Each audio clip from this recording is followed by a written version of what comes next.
Jinwoo hilingin sa mga rulers na ibalik ang oras sa nakaraan para kalabaning mag-isa ang mga monarch at mailigtas din ang lahat. Kaya naman subaybayan natin ang nangyari sa kulang sa chapter 177 at ang buong chapter 178 up to chapter 179.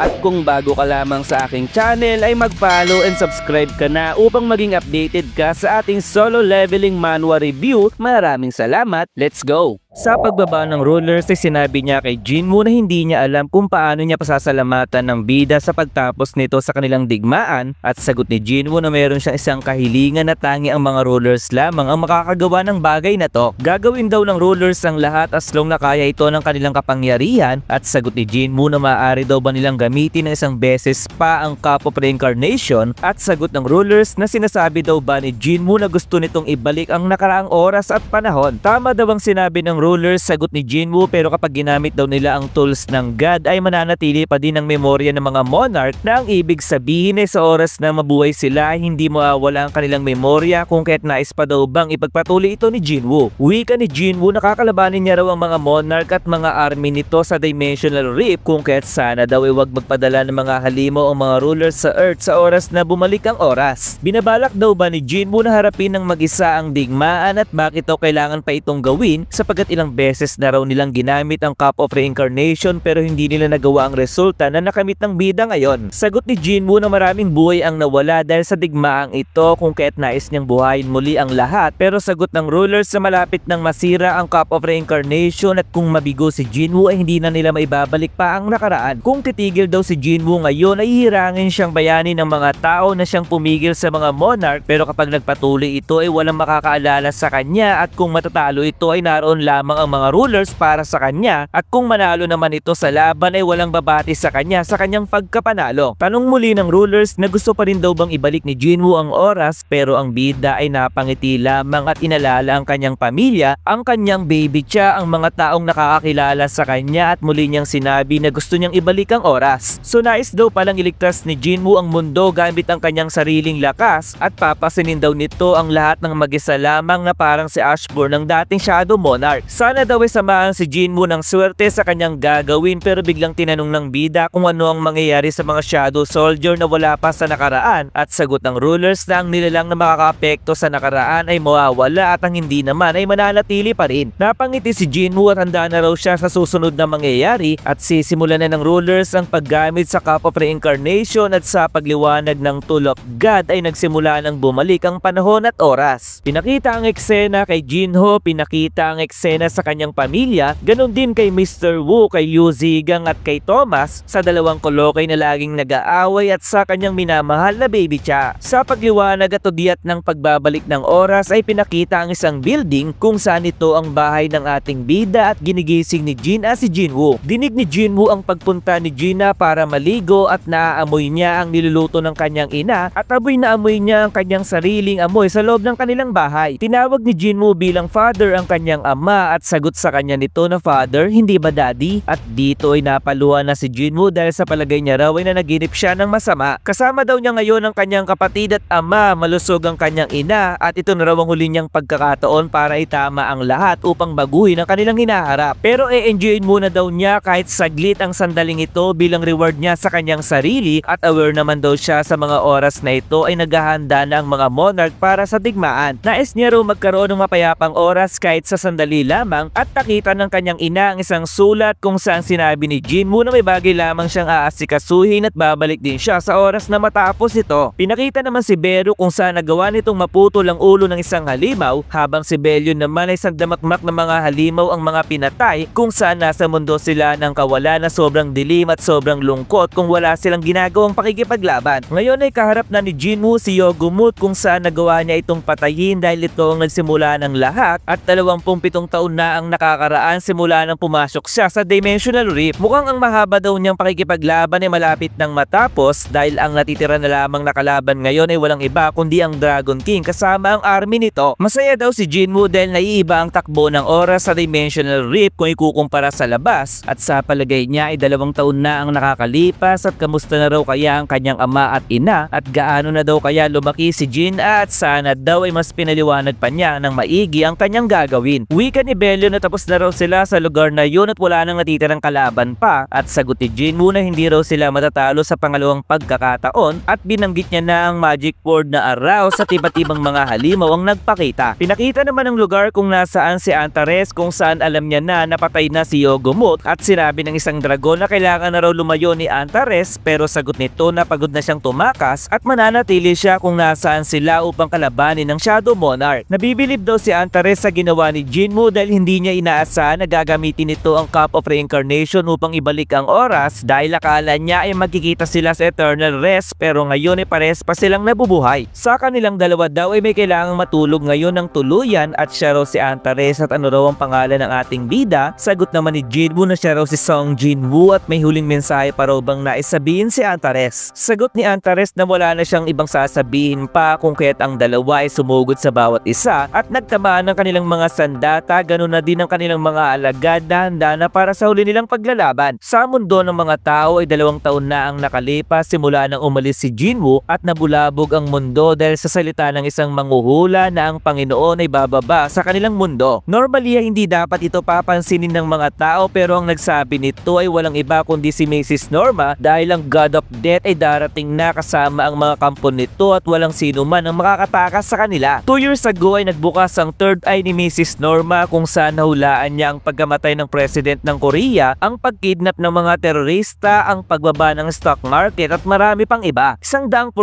accurate ang lahat ng sinasabi ni Mrs. Norma na siyang nagpasikat talaga sa kanya, at ngayon ay sinabi naman niya na malapit nang matapos ang kanilang mundo na talagang kinagulat ng lahat. Sa sumunod na araw sa kalangitan ng Seoul, Korea, isang malaking black hole ang nagpakita at naging headline sa balita ang hula ni Mrs. Norma sa buong mundo at nakita ng mga tao na nagbukas ang gate sa kalangitan, pero bigla din silang nagulat dahil wala naman daw lumabas sa butas na to. Pinakita ang ating bida kung saan sinalubong siya ng isang lalaki sa kanyang pagbabalik at hindi niya raw inaasahan na mag-aanyo si Jinwoo bilang isang middle schooler, pero sagot ni Jinwoo na matatakot daw kasi ang mga tao sa oras na makita siya ng maraming balbas sa kanyang pagbumukha. Hindi na rin daw masama sa kanyang pakiramdam na may isang tao ang sumalubong sa kanyang pagbabalik, at sagot ng lalaki na sobrang nakakamanga daw na nagawa ni Jinwoo na makabalik pagkatapos nitong kalabanin mag-isa ang lahat. Nararamdaman daw ng lalaki ang milyong-milyong mga sundalo sa bawat pag-aapak ni Jinwoo, at sagot ng bida na ano raw ang kailangan ng isang mensahero ng mga rulers. Medyo mahaba daw ang pinapasabi ng mga rulers kay Jinwoo kung kahit mas mainam daw kung sila ay lilipat ng pwesto, at sagot ni Jinwoo na may lugar daw siyang naiisip na pwede silang mag-usap. Wika ng lalaki na sa ice cream shop daw pala ang gusto ng bida, at sagot ni Jinwoo na dahil matagal siya sa lugar ng kawalan ay nananabik siya sa matamis na pagkain. Ano raw ang gustong sabihin ng mga rulers, tanong ni Jinwoo, at sagot ng lalaki na nagpapasalamat daw ang mga rulers sa kanyang ginawa dahil naresolba na ang lahat ng kanilang problema. Pero nangangamba daw ang mga rulers sa epekto ng kapangyarihan na taglay ni Jinwoo sa mundo dahil gaya daw ng alam ng bida ay masyadong malakas ang kanyang power para sa mundong ito. Dahil sa walang mana ang Earth ay hindi nito kayang i-handle ang malakas na kapangyarihan ng bida, at kung okay lamang daw kay Jinwoo ay lilipat siya sa mundo na kayang i-handle ang kanyang power. Sagot ni Jinwoo na imbis daw na ilipat siya sa ibang mundo ay pwede naman daw siyang isil ng tuluyan, at sagot ng lalaki na posible rin daw ang bagay na yun kung kaya't si Jinwoo ay naglabas ng aura, at sinabing sinusubukan daw ba siyang iligpit ng mga rulers dahil ang kanyang pakinabang ay tapos na at natatakot ang mga ito sa kanyang kapangyarihan. Sagot ng lalaki na hindi raw ganun ang ibig niyang sabihin at tignan niya raw ang balita ngayon dahil sa hula ni Mrs. Norma ay pumukaw ito ng pansin sa mga tao. Hindi raw nakakamanga si Mrs. Norma noong bago pa magpakita si Jinwoo, pero nang ito ay tumapak sa mundo ay biglang may nagbago kay Mrs. Norma. Sinasabi daw ba ng lalaki na ang existence ni Jinwoo ang dahilan kung bakit nagbago si Mrs. Norma, at tanong ni Jinwoo na maaari daw bang bumalik sa susunod na